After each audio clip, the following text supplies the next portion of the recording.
We watched Michael, the story of the famous musician Michael Jackson, known as the King of Pop. It's 127 minutes, and just to get it out of the way, uh, this is part one. They're already pre-producing or whatever a part two, and it will not touch on any of the allegations. The initial movie did, and something happened legally. They had to change it, so the third act is completely changed. So if you go to the movie expecting that, you're gonna be disappointed. There's a weird. It's been a weird week because it's getting hammered as far as critics go, and a big part of people are attacking it because it doesn't deal with any of that, and they allege that it does sanitize it. They're kind of right, but a part of the problem is that the marketing does not lead you to believe that it ends in 1988, which is a full 7 years before, and it might be less than that. I don't know. Yeah, I think it's about 7 years. It ends before any of that stuff starts to come out or be present in his life. It just isn't part of it. It's not part of this movie, and so you're looking in the wrong place. But I will admit, I've seen a lot of the reviews, and the people who are alleging that that's why the movie is not good, they're wrong. Antoine Fuqua was a bizarre choice at every turn for this as a director. Not because he's a bad director. I like a few of his movies. I don't like plenty of his movies.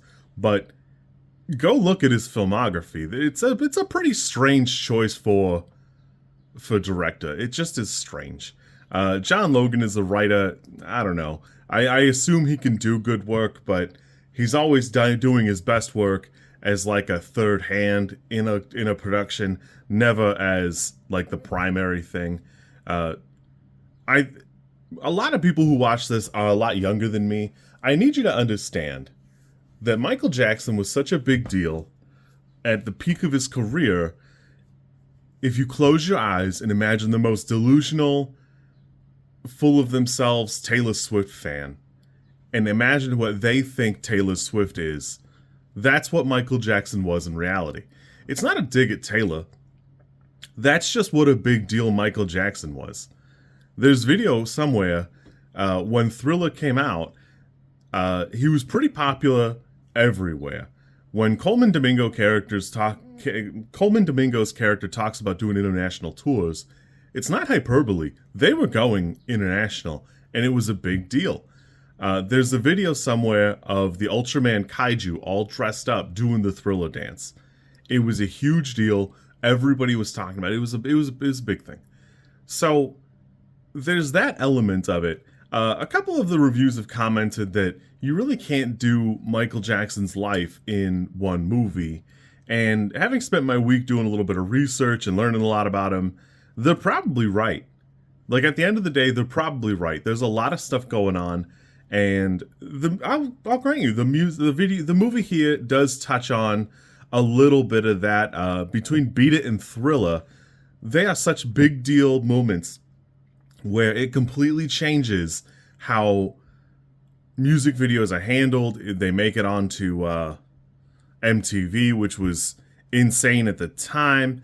It really is a big deal. I will grant you that a lot of that seems like a lost art and stuff like that, but it was a huge deal at the time. It completely revolutionizes a lot of the culture, and it really does change a lot for, pop culture at the end of the day. So there is that.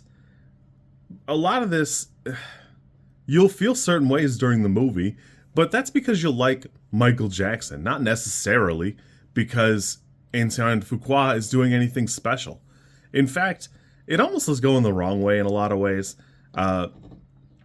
Almost everybody is a background character. You won't really get a lot of feeling from Michael Jackson other than Jaafar Jackson does look, oh boy, he does look like Michael Jackson. There's a little bit of an uncanny valley element to that where, he's obviously not Michael Jackson, but he does great. I think talking in that register the whole time limits the performance in the same way that, boy, Colman Domingo really does look like Joseph Jackson. Like, go look at photos and look at him The problem here is the prosthetic feels like it's limiting his performance too, and also, it really shouldn't be a Joseph Jackson movie. There's a lot of Colman Domingo here, and it probably should be divided up amongst the siblings. There are 11 kids, but it doesn't seem that way. It seems like there's four or five. It's really bizarre. Nia Long is here, but she feels wildly underutilized. She just is a background caricature. In fact, almost everybody is boiled down to a weird caricature. I assume part of this is John Branca being a producer here, but it definitely shows that it's really not a great showing for biopics, and I don't even think biopic fatigue is really a thing. I think there's an interesting story here to see, but I think you're going to have to look elsewhere if you really want to see it. I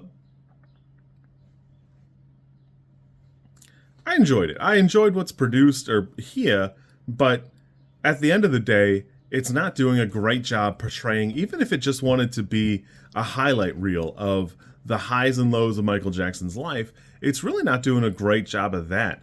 I would almost just as soon they recreate the Thriller music video in 4K and, a couple of the concert bits. There's a lot of weird transitions here. It's just tortured. You can see that it's a tortured production. Not necessarily that it's bad, but it's just not doing a fantastic job.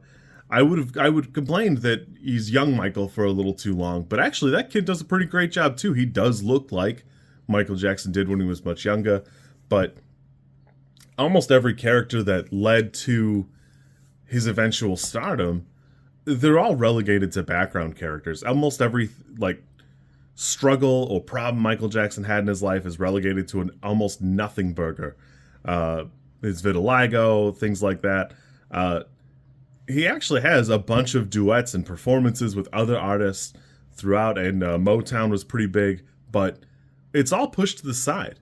And not necessarily for anything good. It just has this weird element where it feels like everything was shot so that it could be a bumper for a trailer, and it might as well have been in a lot of ways. And not in a good way, really. At 127 minutes, there's plenty of time to have had something to say and say it, and at no point does it feel like it's going there in any way. I really wanted to enjoy it.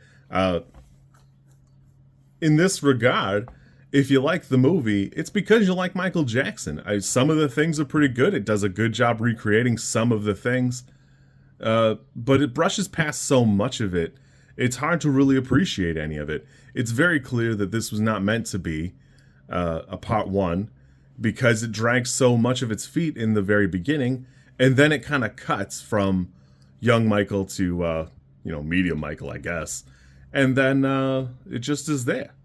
Unfortunately, the answer is I don't think Antoine Fuqua is really equipped to produce something here, and having the estate of Michael Jackson so heavily involved, it's probably causing a lot of undue stress on what the production was.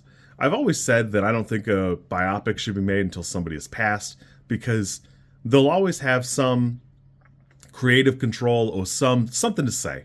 Where I actually read a few articles where a lot of people are comparing this to Bohemian Rhapsody, the Elvis one, and more notably, Rocket Man.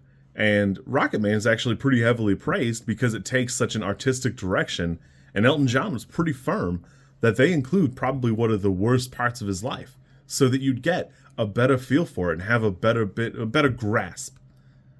And I think that's important too. You have to have a vision, and while Antoine Fuqua is like a pretty good action director, without a solid writer or a better foundation or more freedom, I don't think you were ever going to be able to do any of that. Honestly, while it's a tactic I don't typically like, it probably should have included more news snippets and maybe some concert footage where maybe it does that transition from the original footage in the 80s and then straight into like a recreation. But it never really seems to grasp or get its claws sunk into that. Even from the time they moved from Gary, Indiana to Hollywood, it just never really sinks. I don't know. I wanted to like it. I really do. At the end of the day, I do like Michael Jackson, and in that regard, it's wildly entertaining, but it really does feel like a trailer or like a compilation to get you to go do research and go look at some other things. And I think it is worth doing those things. For what it's worth regarding the allegations, doing the research I've done throughout the week, I was born in 1989, and I would have told you it's something. He did something. And having done a bunch of research throughout like the last week or so, I actually don't believe that anymore. People throughout the 90s have made jokes about it forever. For my entire life, people have been joking about it, and I really don't think he did anything. He was a victim of tabloid journalism and yellow journalism, which were wildly popular at the time. The BBC guy was a piece of garbage, but the more I look, the less I think anything untoward actually happened, and it really is interesting, which is part of why it seems like such a shame to avoid using any of this product here, because it definitely is part of his life. Whether you like it or not, or you think he did it, I think it's a story that deserves to be told, and the answer is those stories have been told, just never in this venue. Like, I'm sure there are movies that feature Michael Jackson, but not like this, where you expect to be the whole story, and the marketing has failed him. I think the director and writer have failed him. There is at the very end, when the movie just abruptly ends, Michael Jackson will return, and it's like the Avengers. It's like he's going to come back and fight Thanos. It's really weird. Anyways, I don't know. This was entertaining, but it just doesn't have anywhere to go. This, for me, is like a 5. I don't really think it's anything to go out of your way for. If you like Michael Jackson, you'll probably like it, but I don't know. The critics are kind of right. You know, whether you enjoy a movie or not, that's fine, but movies should be a little bit more than like a TikTok highlight reel. So, you kids be good. I'll catch you soon, and we'll go from there. Just as an aside, most people don't make it to the end of these movies, which is fine, or these videos, which is fine. But go on Wikipedia, go to the Michael Wikipedia page, just for the movie, nothing further, and then click on the Thriller one. Is like, I don't know, a third of the way into that article. Just look at how long that is. Just look at how long that article is and how much there is there to look at. There's just so much here. When people are talking about how Michael could not have been a single movie, they might be right. You know, I'm sure you could do parts of it. You could do an element of it. And that's kind of the failing here, is this tries to be a little bit of everything. And in trying to do that, it's relegated its way into doing nothing. And that's why I think it's getting terrible reviews. And I think it does deserve a little bit of them. But even talking about it now, I stopped at a 5, but I could see a 4.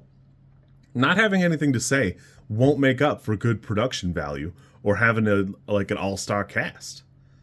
And while you have an all-star cast, there's a huge disparity between the performance The Rock gave as Mark Kerr last year with prosthetics that made him bordering on unrecognizable, and Colman Domingo with a nice prosthetic that makes him look like the character but give a performance that really doesn't do anything to add to his catalog. I think it's worth having that conversation, but I do encourage you, even if you don't look at any of the allegations or anything like that, I think it's worth going and looking at, just look at some of the, like, his top hits. Just go look at Thriller. And you can really see there's a ton of stuff here. Eddie Van Halen describes this as one of the fondest memories of his career. It's bananas what a huge thing it is here. So I encourage you to go check it out. Be good, have a good weekend, and, be better.